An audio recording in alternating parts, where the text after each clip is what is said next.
The haunting mystery of the Hinterkaifeck murders. Deep in the heart of 1920s, Bavaria, surrounded by fields that whisper with the passage of time, lies the dark, forgotten story of Hinterkaifeck. The name brings a chill to those who hear it. A farmstead isolated in the shadows of rural Germany, where an unthinkable crime was committed. 6 lives were snuffed out in one of the most brutal and perplexing murder cases in history. This is not just a tale of violence.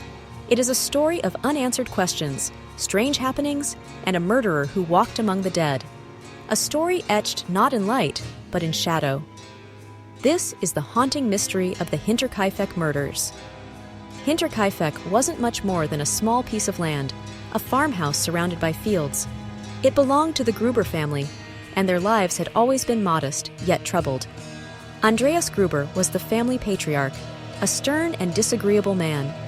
He lived with his wife, Cecilia, who worked tirelessly alongside him. Also in the household were their widowed daughter, Victoria, her 2 children, 7-year-old Cecilia and 2-year-old Joseph, and their maid. The farmstead stood alone, nestled far from other homes, isolated by quiet woods and open roads. The isolation was both its charm and its curse, for the very remoteness of the farm would soon give way to horror. Days before the murders, life at Hinterkaifeck took a strange and eerie turn. Andreas Gruber confided to neighbors about an unsettling discovery. In the freshly fallen snow outside the house, footprints were found leading from the woods to the farm, but none that led back. It was as though someone had entered the property but never left.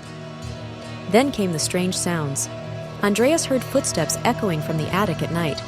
He checked numerous times but found nothing. Was it merely the creak of old wooden beams, or something more sinister? Even more disturbing was the maid's story. The family's previous housekeeper had quit abruptly, leaving the farm behind, claiming the house was cursed. "There's something evil there," she said, a chilling premonition that would soon come true. But despite these ominous signs, the Grubers stayed. Perhaps they believed it was all in their heads, nothing more than country superstitions. They didn't know those shadows in their attic would soon come to life. It was March 31st, 1922, the last evening of their lives. Sometime that night, one by one, the Gruber family and their maid were lured to, or dragged into, the barn.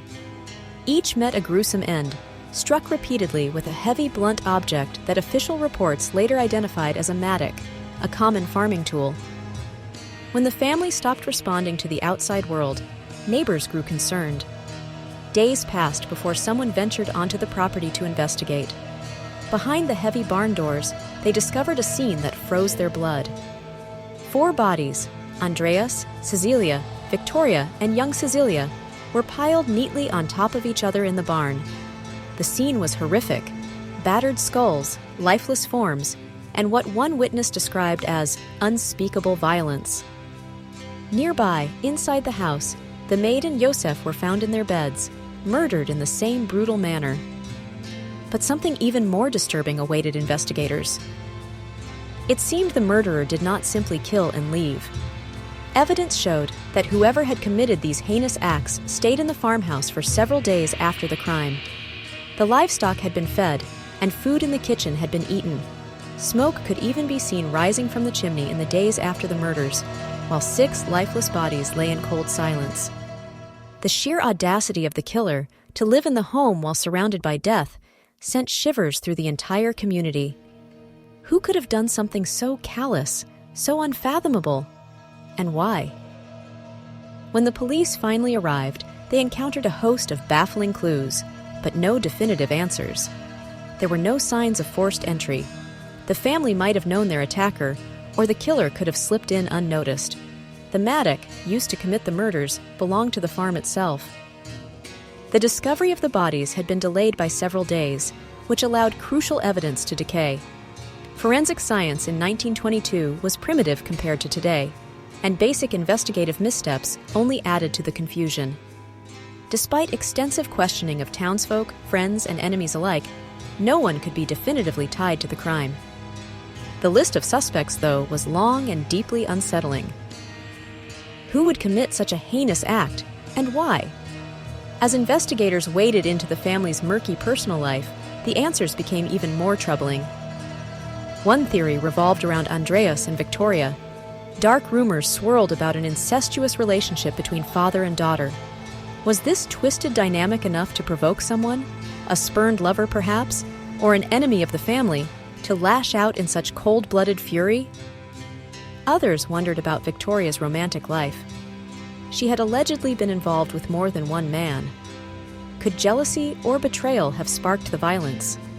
Victoria was also a widow, receiving her late husband's military pension, placing her in an unstable social and financial position, rendering her a potential target for others seeking money. Still others speculated it was a crime of greed. The family's fortune and property might have been a motive for robbery, though nothing substantial was taken. Then there was the idea of a random killer, a roving madman who stumbled upon Hinterkaifeck in the dead of night. But this seemed unlikely. The methodical nature of the murders and the killer's calm presence after the crime suggested someone who was deeply calculated or deeply intimate with the household. Like a puzzle missing its centerpiece, the Hinterkaifeck murders leave us staring into the void of unanswerable questions. Who made those footprints leading to the house days before? Was someone indeed living in the attic before striking? Why were the bodies stacked in the barn so carefully, almost ritualistically? Perhaps the most haunting thought of all is the killer's silent, prolonged presence amidst death. What kind of person could eat at the Gruber family table and sleep in their home while their lifeless bodies lay mere rooms away? The case strikes at something primal, the fear that the greatest danger doesn't bang down your door. It walks quietly among you, unseen and unknowable. Over the decades, the Hinterkaifeck murders have lingered like a ghost on the edges of German history. The farmstead itself was demolished in the months following the murders, as if the land itself needed cleansing. But nothing, not time, not demolishing the site, could erase the lingering questions. From time to time, whispers of new evidence appear. Amateur investigators dig through the details, piecing together theories, scouring archives, hoping for a breakthrough. Yet, even with today's advanced forensic science, the shadow remains. The killer took their secrets to the grave. The Hinterkaifeck murders remain one of the darkest and most fascinating unsolved mysteries of modern history. What happened on that farmstead in 1922 is more than a crime. It's a descent into the unknown depths of the human psyche. As night falls and darkness presses against the window panes, one can't help but wonder, what if the footsteps you think you hear upstairs aren't just in your imagination? The truth of Hinterkaifeck may never be uncovered, but the story leaves us with a chilling question. Could there be other secrets, hidden and unexplained, lurking still in the quiet places of the world?